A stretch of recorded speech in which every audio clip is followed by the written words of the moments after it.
फिर जैसे रात के 3-4 बजे वह एकदम काली हो गई, जिससे वो हड़बड़ा कर उठ गई।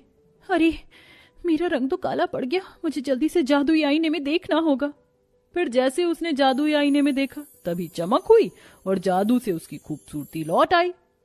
एक बार फिर मुझे ये रूप देने के लिए तुम्हारा शुक्रिया मेरे जादुई आईने। कुमकुम ने सुबह उठकर कामकाज करके सबके लिए पहली रसोई के पकवान बनाकर परोसे, जिससे उसने अपनी सास और पति का दिल जीत लिया। क्या बात है कुमकुम, खाना बहुत ही स्वादिष्ट बनाया है। सचमुच नहीं बहू, तेरे आने से इस घर आंगन के तो भाग्य ही खुल गए। रूप से लक्ष्मी और हाथों में साक्षात मां अन्नपूर्णा का बसेरा है। ये लो तुम्हारा शगुन। शुक्रिया माँ जी। सुहासिनी ने शगुन में कुमकुम को जैसे ही हीरे का हार दिया, नित्या वह देख कर जल गई और खिसियाहट से खाने की टेबल से उठकर पैर धमकती कमरे में चली गई।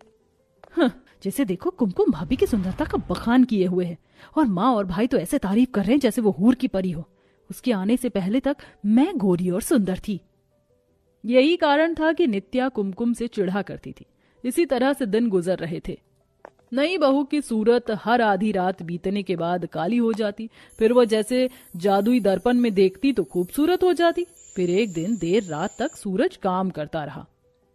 जी आप जब से आए हैं काम कर रहे हैं, अब सो भी जाइए।